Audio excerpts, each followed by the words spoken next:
Sí, buenas tardes.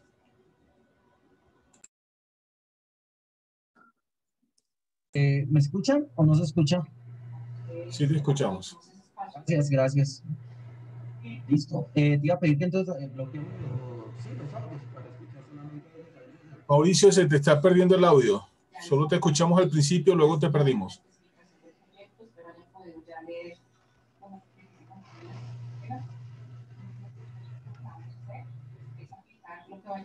Si estás Sí, bien, hablando... gracias. Bien, gracias. ¿Me Ahí, escucha? sí, ahí sí. Sí, algún problema también acá, pero bien. Entonces, no, te iba a pedir que apagáramos audios porque a veces se activan algunos y quedan ahí encendidos. Entonces es preferible bloquearlos desde el sistema para que no haya interferencia. Listo.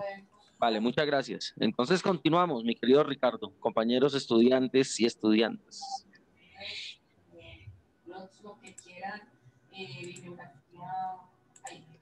Entonces, si ustedes ven la película Los ladrones de bicicletas, encuentran que el neorrealismo italiano va a convertir en tragedia la cotidianidad del hombre común y corriente, completamente diferente a las tragedias de Cantinflas, que son comedias. Cantinflas tiene enormes tragedias en sus películas, salvo algunas en donde se aparta de todo el pensamiento cantinflesco, pero son comedias. ¿Por qué son comedias? ¿Por qué siempre no tienen un final feliz? Porque le pasa al hombre común y corriente en su cotidianidad. Pues bien, el neorrealismo italiano golpea el concepto de tragedia y de comedia y lleva la cotidianidad al mundo de la tragedia. En el derecho es lo mismo, el aparecimiento de la tutela. La tutela convirtió en gran tragedia lo que antes era observado por la sociedad como comedias porque le pasaban al hombre común y corriente. Y por consiguiente, y vuelvo a los juzgados civiles de circuito de la década del 50, del 60, del 70, ser juez civil del circuito era demasiado importante por la cuantía. Estaban decidiendo pleitos de un contenido económico enorme en primera instancia, que podía llegar al tribunal y el tribunal iba a manejar fundamentalmente la teoría procedimental y luego podrían llegar en casación en donde se acudía fundamentalmente a una visión formalista del derecho. Pero eran pleitos grandísimos en lo civil y en lo penal para que llegara a la Corte Suprema delitos de impacto. No el delito del raterito común y corriente, eso no llega a la sala penal de la Corte Suprema de Justicia, pero sí llega a la tutela. Y en la tutela quedan en igualdad de condiciones, tanto una sentencia de casación como un episodio del hombre de la calle, del desplazado, de quien no tiene bienes de fortuna. Y se puede elaborar teoría jurídica muy importante, no solamente alrededor del poderoso, sino especialmente alrededor de quien no lo es.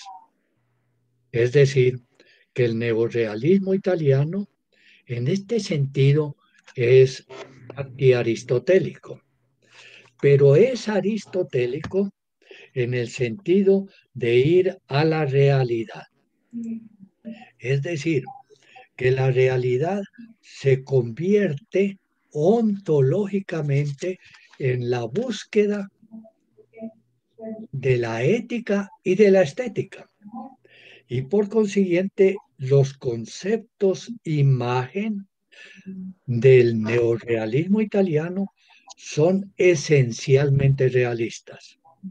Y al ser esencialmente realistas, se apartan de toda la filosofía platónica idealista e ingresan a una filosofía esencialmente materialista. ¿Qué pasó con el neorrealismo italiano y qué puede ocurrir con la tutela? En el neorrealismo italiano produce un impacto tremendo dentro de toda la intelectualidad, no solamente europea, sino americana, y los grandes productores traicionan el movimiento neorrealista y se convierten en productores de cine para los problemas de la alta burguesía. Y por lo tanto, se enriquecen y van a apartarse de la experiencia que había dejado la Segunda Guerra Mundial.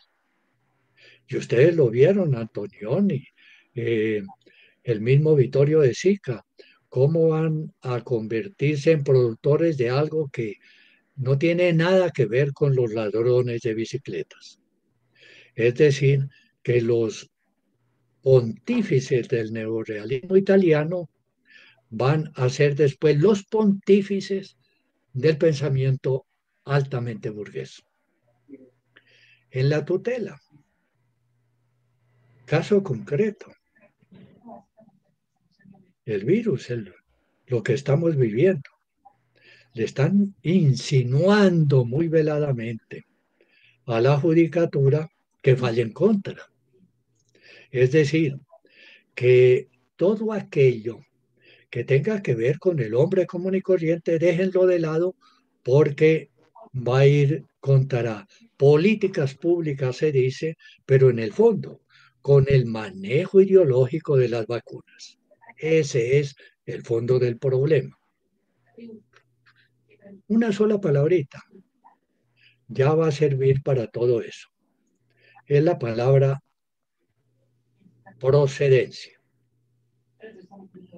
Quienes trabajamos en la Corte Constitucional en la década de 1990 y principios de este siglo, partíamos de la base de que los dos primeros incisos del artículo 86 de la Constitución eran la base, el fundamento de la tutela, y que el tercer inciso, que contiene una proposición que contradice los dos primeros incisos, debía tratarse con demasiado cuidado. Y por consiguiente se acudía a los artículos 5 y 6 del decreto 2591 reglamentario de la tutela, en donde la norma general es que la tutela es procedente. Artículo 5. Artículo 6, excepción, es improcedente. ¿Qué va a pasar en el mes de agosto del año 2007? Que va a tomar cuerpo la proposición completamente distinta. Lo normal es la improcedencia de la tutela y la excepción es la procedencia. Entonces, en la T-752 se van a dar reglas para la procedencia de la tutela. Y no es un juego de palabras. Es sencillamente golpear un derecho fundamental como es el derecho, en ese caso, a la pensión. Entonces, lo mismo pasó con el neorrealismo italiano. Adquieren una terrible importancia, pero se asustan ante la importancia y se mantiene la procedencia de la tutela, especialmente en los temas de salud. Pero en este año, 2021, se les está insinuando a ustedes, funcionarios judiciales, que principien a abandonar la protección del derecho a la salud. Es decir, que quedaría golpeada la tutela en una forma muy inhumana. Pues bien, En el pensamiento aristotélico, fuera de ir al realismo, al materialismo, dentro de una sociedad esclavista, donde jugaba la tragedia y la comedia, también hubo algo trascendental y fue el silogismo, es decir, el acudimiento a la lógica. Y entonces ahora sí regreso a lo que venía planteando en, en las, en los escritos que yo les entregué, que les hice llegar a ustedes.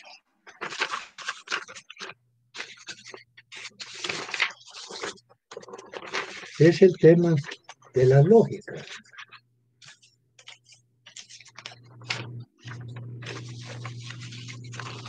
¿Cuál es la lógica tradicional?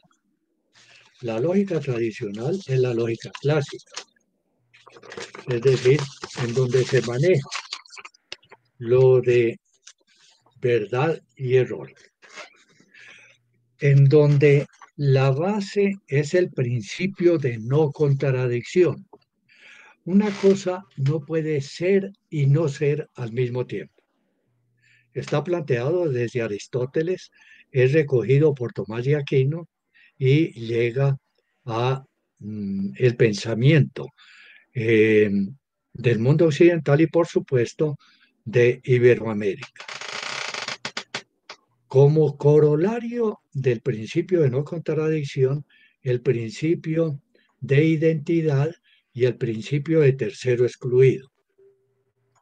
El principio de identidad, una cosa es idéntica a sí mismo. El principio de tercero excluido. Si algo es verdadero y su contrario es falso, no hay que buscar un tercer camino. Pero resulta que en el mundo andino no se trabaja con el principio de no contradicción. Sol, luna, día, noche, tierra, aire y perfectamente cabe el tercero excluido. Es decir, que una cosa puede ser y no ser al mismo tiempo porque hay un principio de relacionalidad. En otras palabras, que no hay que sacarle el cuerpo a las contradicciones, sino que hay que trabajar con las contradicciones y que hay que edificar sobre las contradicciones. Y eso lleva a la dialéctica, porque la dialéctica precisamente se fundamenta en la contradicción. Y si ustedes recuerdan lo que aconteció después de Hegel, van a hallar que se habla de hegelianos de derecha y hegelianos de izquierda.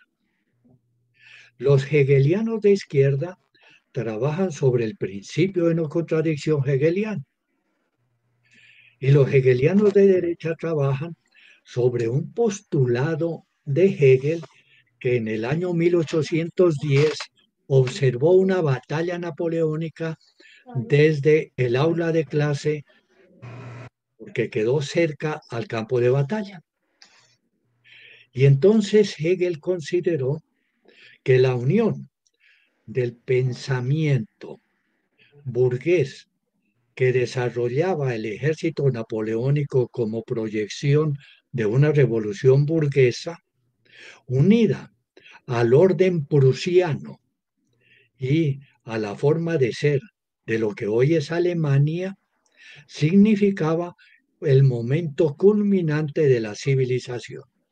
Lo que Fukuyama vino a decir 150, casi 200 años después, el fin de las ideologías. Entonces, si se ve que es estático como lo vio Hegel en el año 1806, hay hegelianos de derecha.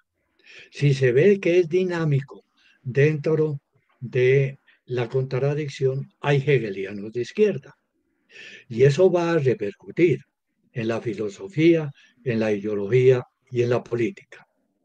Pues bien, en el derecho hay hegelianos de derecha y hegelianos de izquierda.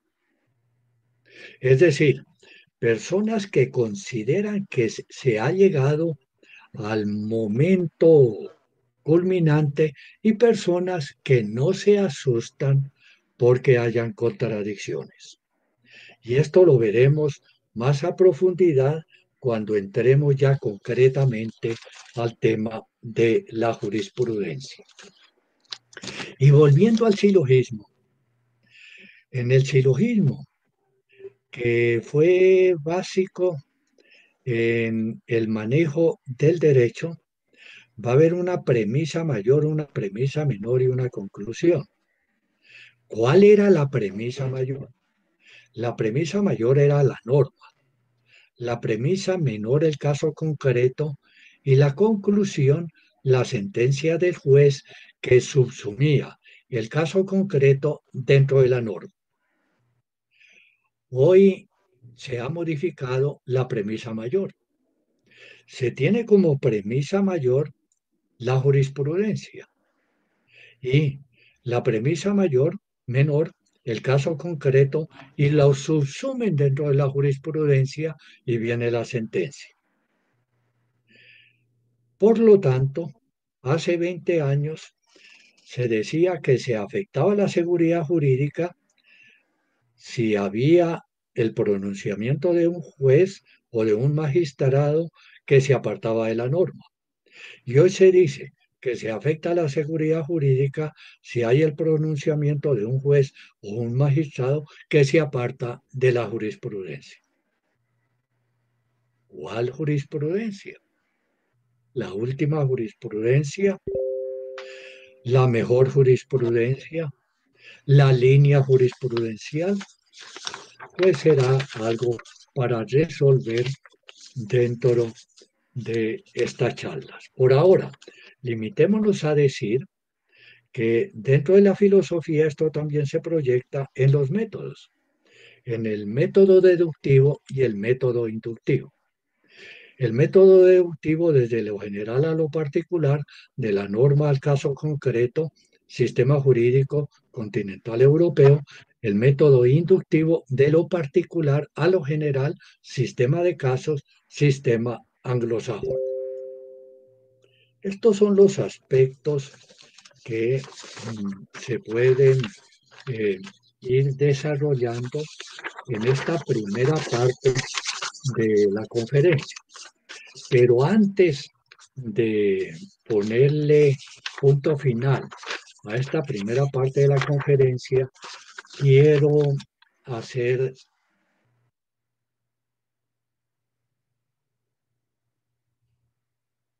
¿Qué pasó?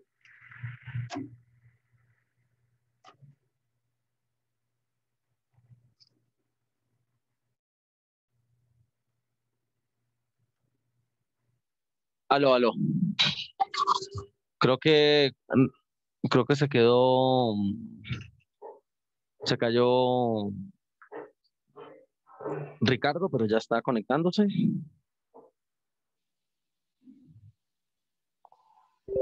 señalar la enorme influencia de la psicología en el manejo de los textos jurídicos. Si es tan amable, sobre la ley de Gestalt.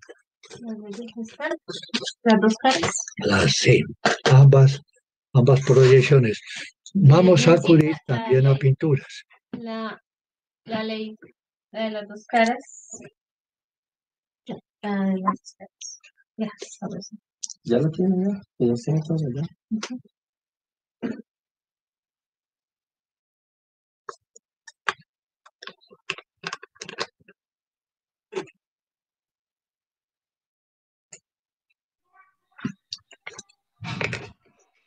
Esta es la primera figura. ¿Esta, profe? Esa, sí, veamos esa. Esta es la famosa copa de Robin. Es la diferenciación entre la sintaxis y la semántica. Gracias. a través de un planteamiento de una escuela de la psicología. Lo primero que observa uno son dos siluetas, es decir, la forma. En el mundo del derecho, la forma está expresada en el texto, en la norma, en la jurisprudencia. Pero realmente la pintura no señala dos siluetas, señala una copa. Entre las dos siluetas está dibujada la copa. Esa es la semántica. Es decir, que la labor del juzgador debe superar la forma para ir al fondo. Y entonces, psicológicamente es explicable que manejándose el hemisferio izquierdo del cerebro, se le dé preferencia a las formas, pero manejándose el otro hemisferio del cerebro, se penetra dentro del fondo. Y en el fondo ustedes ven que está realmente dibujada una copa. Esa es una de las expresiones de la influencia de la psicología en el mundo del derecho. Sin ir a la computadora, porque el acudimiento a la computadora para dictar una sentencia es algo que explicaremos posteriormente, sino sencillamente teniendo ustedes sobre el escritorio una Ricardo, sentencia en Ricardo, físico o un Ricardo, código, ustedes ahí tienen la forma. sí, haz la pausa porque sí creo que se adelantó, porque nos perdimos la parte del método inductivo-deductivo. Entonces, si quieres, volvamos un momentico, no importa repetir lo de la foto, pero sí es El mejor momento devolvernos. culminante de la civilización. Lo que Fukuyama vino a decir 150, casi 200 años después, el fin de las ideologías. Entonces, si se ve que es estático como lo vio Hegel en el año 1806, hay hegelianos de derecha. Si se ve que es dinámico dentro de la contradicción, hay hegelianos de izquierda. Y eso va a repercutir en la filosofía, en la ideología y en la política. Pues bien, en el derecho hay hegelianos de derecha y hegelianos de izquierda. Es decir, personas que consideran que se ha llegado al momento culminante y personas que no se asustan porque hayan contradicciones. Y esto lo veremos más a profundidad cuando entremos ya concretamente al tema de la jurisprudencia. Y volviendo al silogismo, en el silogismo, que fue básico en el manejo del derecho, va a haber una premisa mayor, una premisa menor y una conclusión. ¿Cuál era la premisa mayor? La premisa mayor era la norma, la premisa menor el caso concreto y la conclusión la sentencia del juez que subsumía el caso concreto dentro de la norma.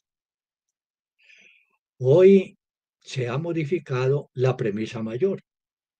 Se tiene como premisa mayor la jurisprudencia y la premisa menor, el caso concreto, y lo subsumen dentro de la jurisprudencia y viene la sentencia. Por lo tanto, hace 20 años se decía que se afectaba la seguridad jurídica si había el pronunciamiento de un juez o de un magistrado que se apartaba de la norma. Y hoy se dice que se afecta la seguridad jurídica si hay el pronunciamiento de un juez o un magistrado que se aparta de la jurisprudencia. ¿Cuál jurisprudencia? La última jurisprudencia, la mejor jurisprudencia, la línea jurisprudencial, pues será algo para resolver dentro de estas charlas. Por ahora, limitémonos a decir que dentro de la filosofía esto también se proyecta en los métodos, en el método deductivo y el método inductivo. El método deductivo desde lo general a lo particular, de la norma al caso concreto, sistema jurídico continental europeo, el método inductivo de lo particular a lo general, sistema de casos, sistema anglosajón. Estos son los aspectos que se pueden ir desarrollando en esta primera parte de la conferencia. Pero antes de ponerle punto final a esta primera parte de la conferencia, quiero hacer dos referencias muy concretas. Lo primero, lo de la psicología y la ley del Gestalt, y lo segundo, lo de los protocolos, es decir, de la situación en la cual hoy nos hallamos. Entonces paso a señalar la enorme influencia de la psicología en el manejo de los textos jurídicos. Si es tan amable, por la ley de Gestalt. La ley de Gestalt. Las dos caras. Sí, ambas proyecciones. Vamos a acudir también a pinturas. La ley de las dos caras. La de las dos caras. Ya, sabes. Ya lo tienen, ya. Ya están entonces ya.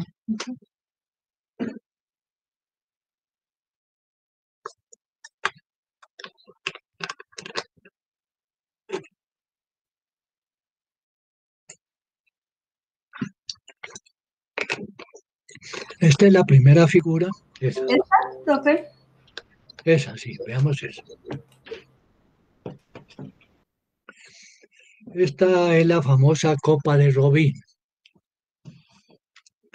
Es la diferenciación entre la sintaxis y la semántica a través de un planteamiento de una escuela de la psicología. Lo primero que observa uno son dos siluetas, es decir, la forma. En el mundo del derecho, la forma está expresada en el texto, en la norma, en la jurisprudencia. Pero realmente la pintura no señala dos siluetas, señala una copa. Entre las dos siluetas está dibujada la copa. Esa es la semántica. Es decir, que la labor del juzgador debe superar la forma para ir al fondo. Y entonces, psicológicamente es explicable que manejándose el hemisferio izquierdo del cerebro, se le dé preferencia a las formas, pero manejándose el otro hemisferio del cerebro, se penetra dentro del fondo. Y en el fondo ustedes ven que está realmente dibujada una copa. Esa es una de las expresiones de la influencia de la psicología en el mundo del derecho. Sin ir a la computadora, porque el acudimiento a la computadora para dictar una sentencia es algo que explicaremos posteriormente, sino sencillamente teniendo ustedes sobre el escritorio una sentencia en físico o un código, ustedes ahí tienen la forma y es lo primero que van a observar, pero hay que ir al fondo. Y el fondo es una labor esencial dentro del trabajo de la judicatura. Veamos otra expresión de las leyes del Gestalt. La otra. ¿Cuál? Dígale. La de una figura de una mujer y dos figuras pequeñas al lado. Esta. En esta figura, en un mismo dibujo, hay dos lecturas contradictorias. Ustedes ven en la pintura grande la figura de una anciana y ven en la pintura pequeña de arriba la misma figura de la anciana. Y en la pintura de abajo ustedes ven una joven. ¿Por qué? Porque si ustedes ven en la pintura grande que la nariz de la anciana se convierte en mentón, es el mentón de la joven. Es decir, que una misma pintura incluye a una joven cuyo mentón es la nariz de la anciana y a una anciana cuyo mentón está mucho más abajo. Las normas jurídicas permiten diferentes lecturas y no se está traicionando a la norma jurídica, e inclusive permiten lecturas tan contradictorias como llevar a leer que se trata de una anciana o leer que se trata de una joven.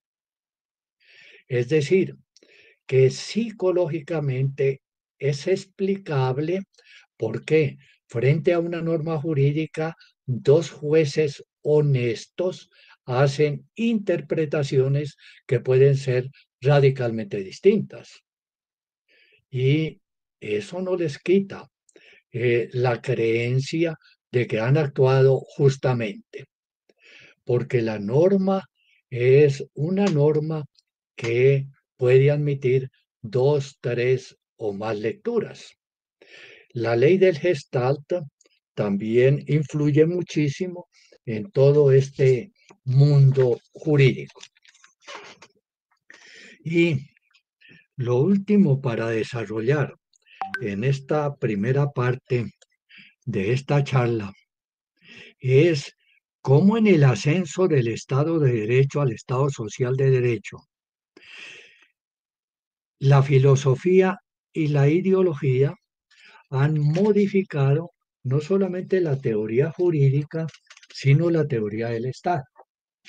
Permítame.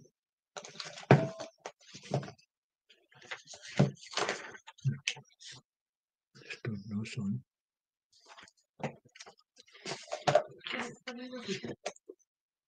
Los que tengo en un sobre.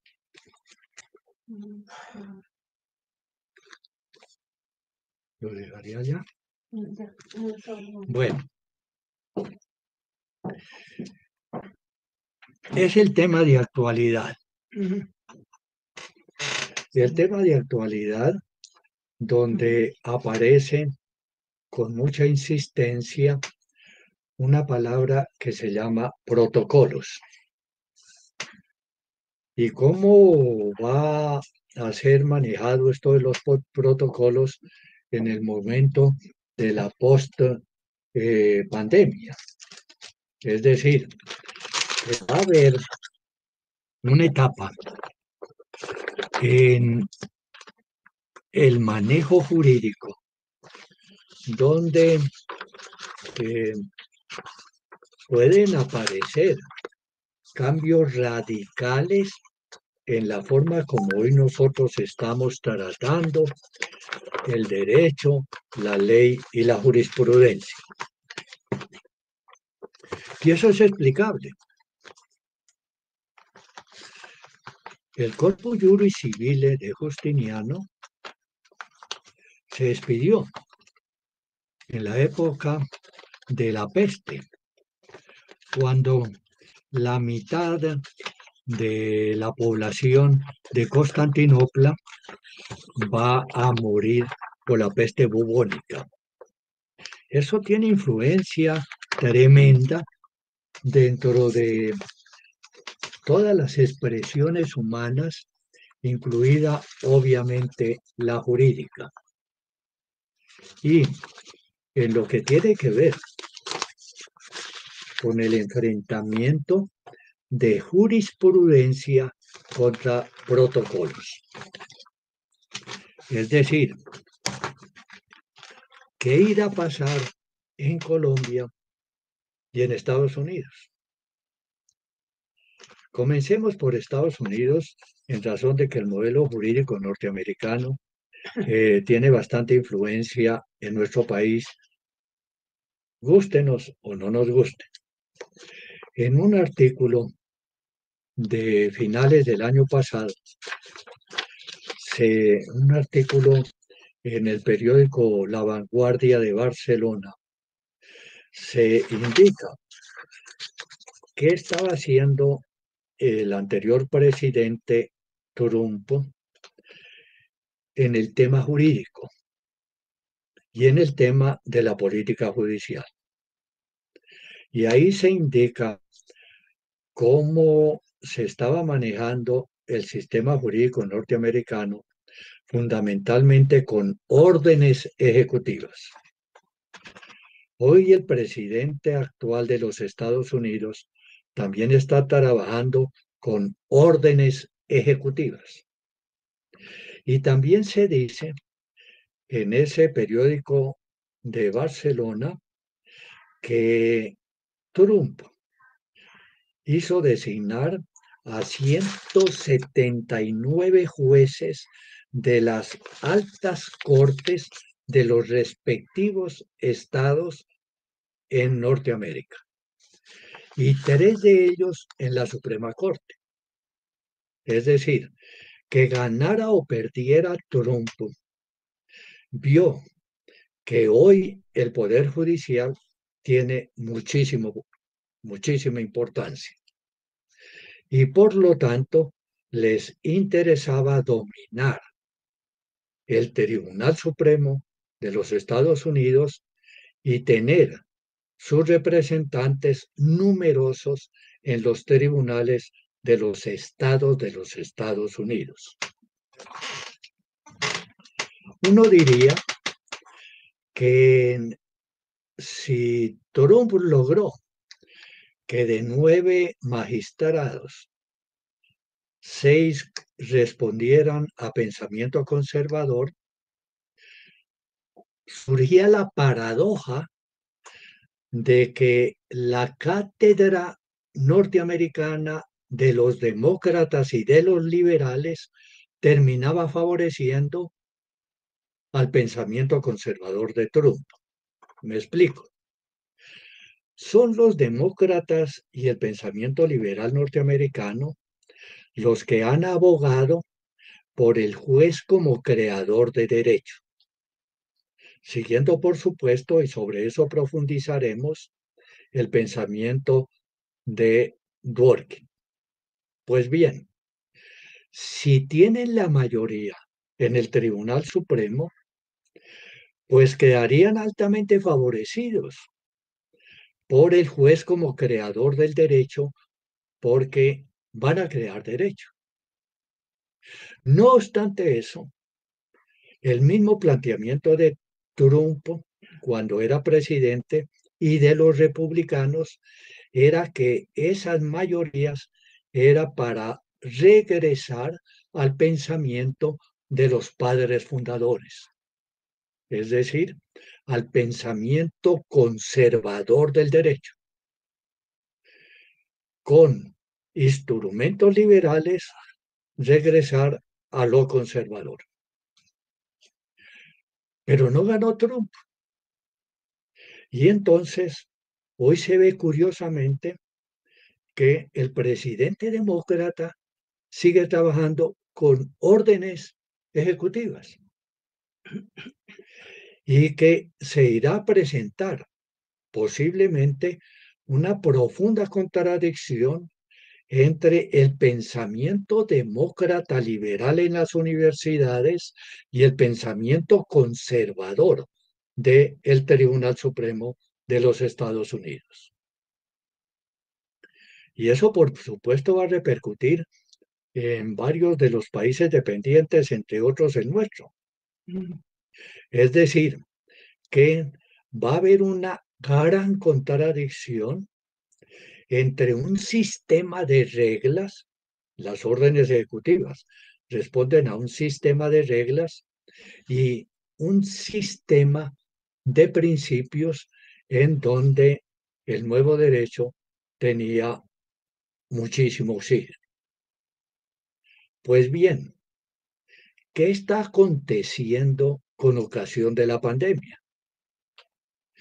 Que la pandemia ha puesto en el vocabulario jurídico del mundo la palabra protocolo.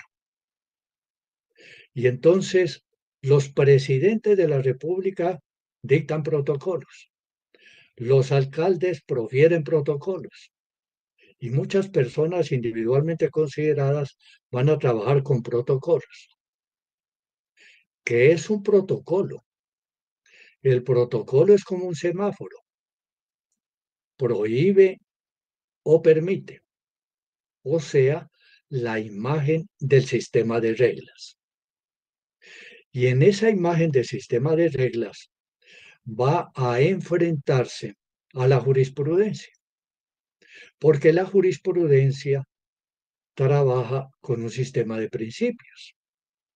Si la jurisprudencia colabora en la elaboración de la norma, como dicen algunos, o como lo dice Dworkin y otros, en la creación de la norma jurídica, si esa es la jurisprudencia, la alternativa es clara. O la jurisprudencia continúa con principios y con argumentos, o la jurisprudencia se convierte en reglas jurisprudenciales. Si la jurisprudencia trabaja con principios y con argumentos, será la esencia de la jurisprudencia fundamentalmente dinámica. Si la jurisprudencia va a trabajar, como ya se está diciendo, en el caso de la Corte Constitucional Colombiana, Consejo de Estado, reglas jurisprudenciales. Si trabaja con reglas, está dentro del sistema de reglas. Y si está dentro del sistema de reglas, será capturada por los protocolos. Y si son capturados por los protocolos, pues indudablemente va a perder importancia, la importancia que hoy tiene la rama judicial. En el mundo hay tres grandes potencias y a ambas hoy les interesan los protocolos, el sistema de reglas. A la China un sistema de reglas fuerte para desarrollar su comercio. A Rusia un sistema de reglas fuerte para su geopolítica. Y a Estados Unidos un sistema de reglas fuerte para curar las heridas del sistema capitalista ocasionadas por las crisis, dentro de ellas la pandemia. Es decir, que estaríamos a puertas de un sistema de reglas. Pero ¿será que los profesores de derecho van a cambiar de la noche a la mañana un sistema de principios y el fetichismo de la jurisprudencia por el fetichismo de los protocolos? Lo dudo.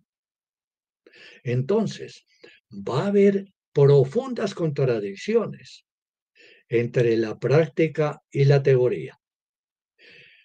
Y si no se apela, si no se acude a la dialéctica, pues vendrá el escepticismo. Y si viene el escepticismo, que ya es fácilmente captable por esto de la pandemia, en las capas grandes de la clase media, pues vendrá el fascismo. Es decir, que se está en una etapa en donde va a haber modificaciones muy profundas de la teoría del derecho y de la teoría del Estado. Y por supuesto que van a contar con la tremenda debilidad que hoy tiene la teoría de Montesquieu. Es decir, que hoy ya no podemos nosotros decir con énfasis que hay un control en forma de triángulo entre el poder judicial, el poder ejecutivo y el poder legislativo, en donde el poder legislativo era controlado por el ejecutivo y por lo judicial por el ejecutivo y legislativo, y el poder ejecutivo por lo legislativo y por lo judicial. Porque hoy existen muchísimos factores.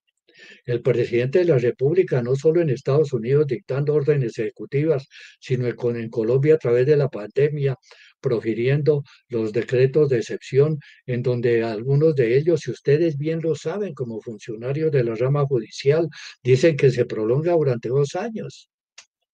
Es decir, legislando, donde se expiden decretos en materia de pensiones que son verdaderos códigos.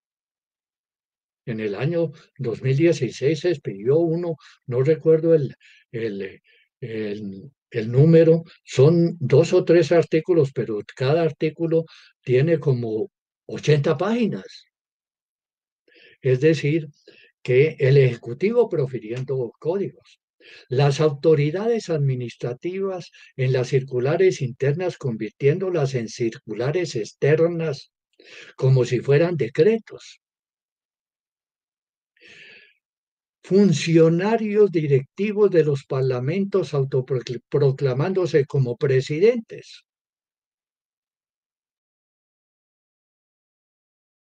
Y cortes supremas y cortes constitucionales expidiendo reglas.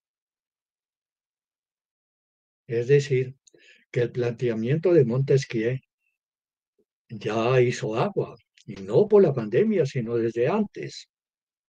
Además, los tribunales constitucionales y los bancos centrales hoy son más poderosos que el mismo Parlamento. Es decir, que la teoría de Montesquieu es una teoría que ya no es tan contundente como lo fue en el aparecimiento del Estado liberal. Y al entrar al Estado liberal, es indispensable saber cómo en el nacimiento del Estado liberal estuvo el tema de la jurisprudencia y cómo eso condujo a críticas y respaldos. Comencemos por Inglaterra, con Juan sin tierra. Los nobles cercan al monarca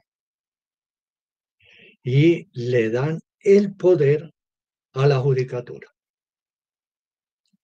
Coetáneamente en Francia, Felipe el Hermoso le va a dar mucho poder a la judicatura y a la nobleza. Entonces, el juez se va convirtiendo en alguien muy poderoso.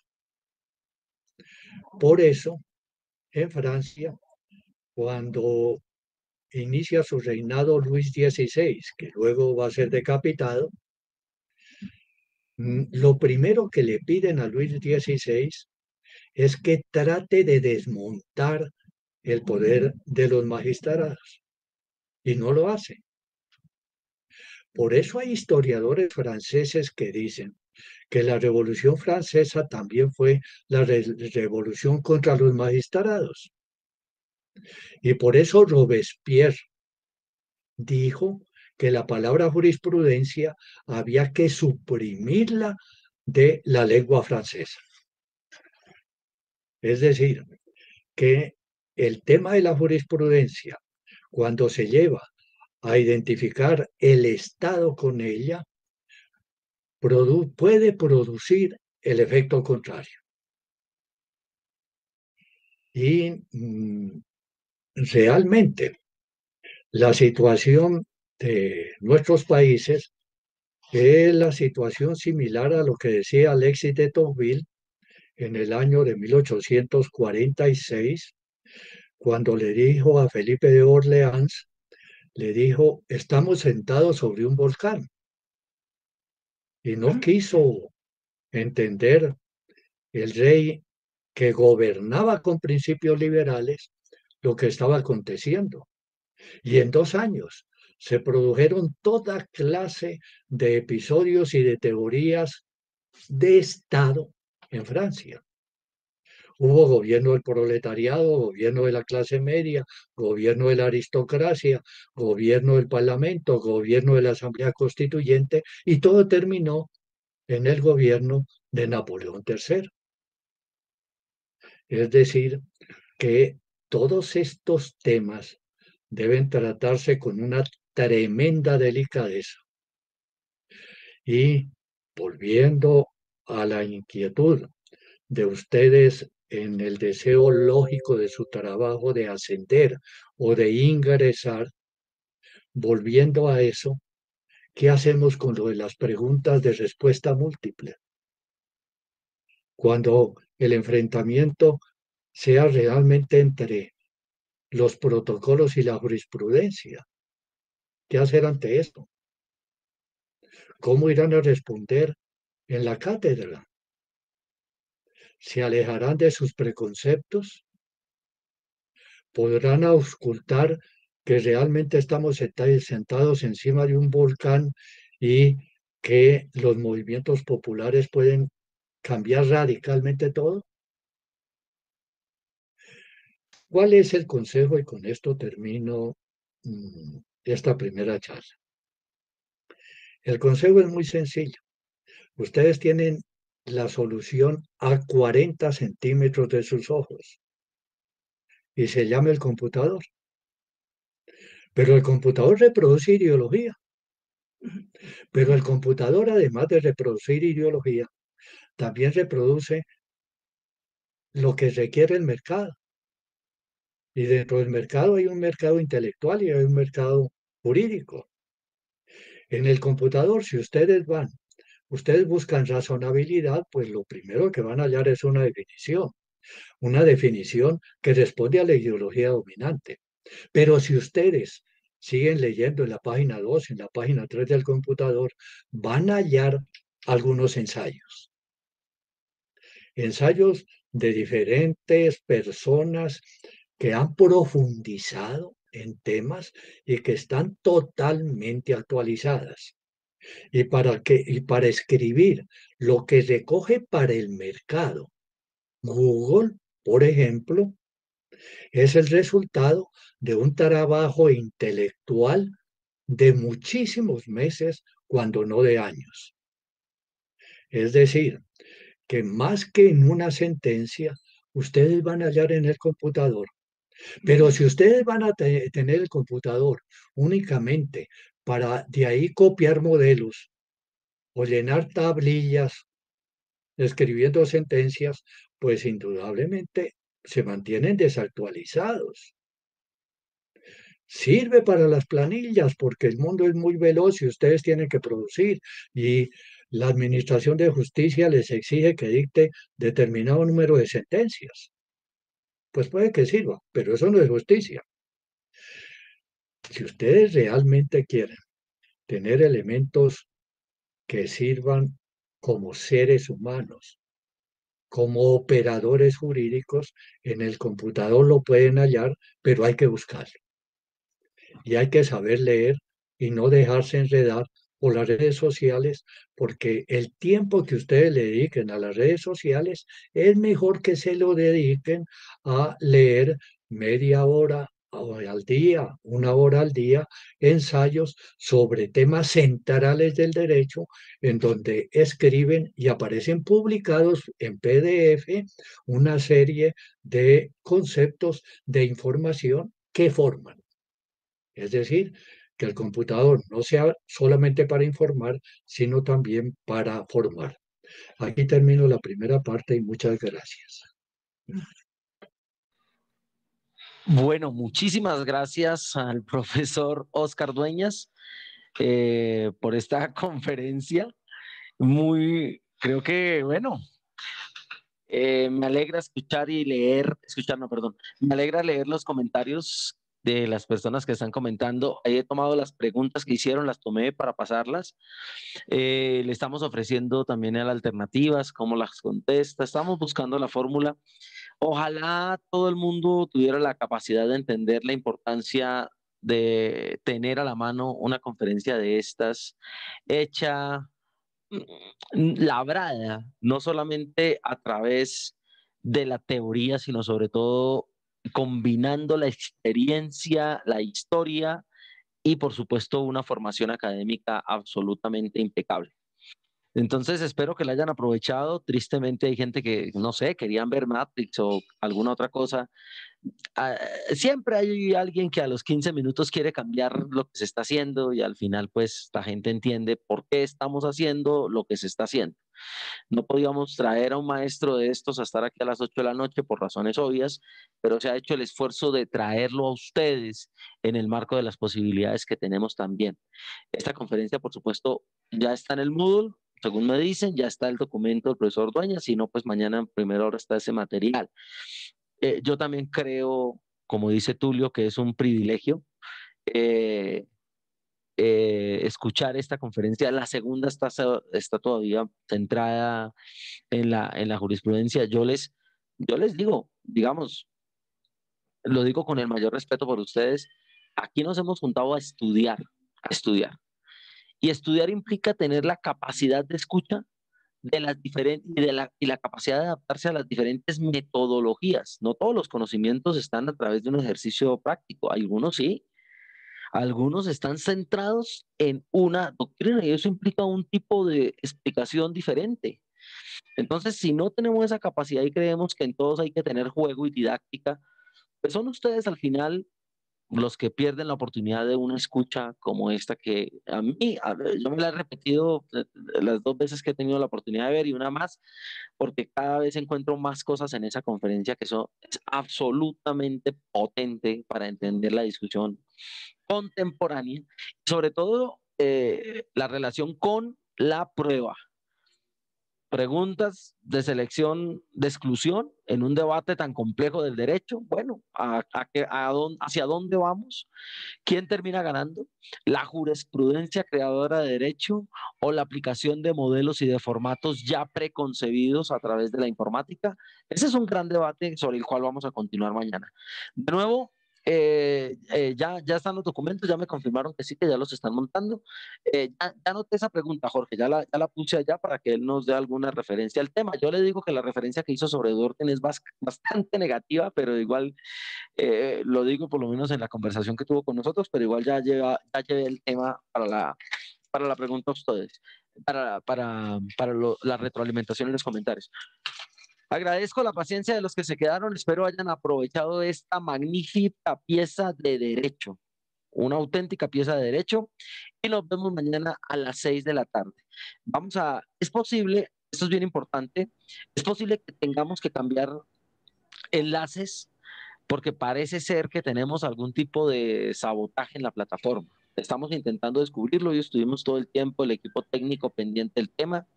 Se nos reproducen de a 10, de a 20 personas, intentan coparnos el cupo. Afortunadamente la plataforma pues está habilitada para un número muy superior al de estudiantes que tenemos y a pesar de eso pues el número de estudiantes es bastante alto. Entonces, es posible que tengamos que hacer algunos cambios de enlaces, no de plataforma, pero sí de enlaces. Entonces les pedimos paciencia frente a eso, porque nosotros también quisiéramos que esto fuera presencial. Esta virtualidad, pues no es un invento tampoco nuestro. Y sin embargo, creo que contamos con maestros de una muy alta calidad en este seminario y yo solo hago la invitación. Escúchenlos, tomen nota, luego discutimos, luego evaluamos si quieren, luego miramos, pero no puede ser que a los 15 minutos alguien esté diciendo, oiga, eso no era, ¿por qué no trajeron aquí más o menos a alguien que haga malabarismo? No, no, hay cierto respeto que hay que tener por la experiencia y cierto respeto que hay que tener con el conocimiento y yo llamo a eso con el mayor respeto también por ustedes. Un abrazo y que les vaya muy bien a ustedes.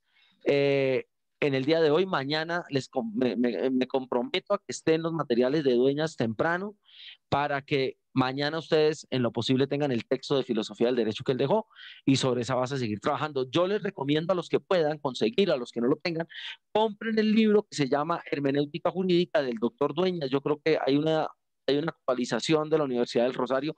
A mí me parece que es un documento muy importante para el proceso que ustedes están viviendo de prepararse para esta prueba. De nuevo, muchas gracias. Entonces, un abrazo. Ricardo, estamos listos para irnos. Listo. Feliz noche, que estén bien. Hasta luego. Muchísimas gracias. Cierra la sala hoy.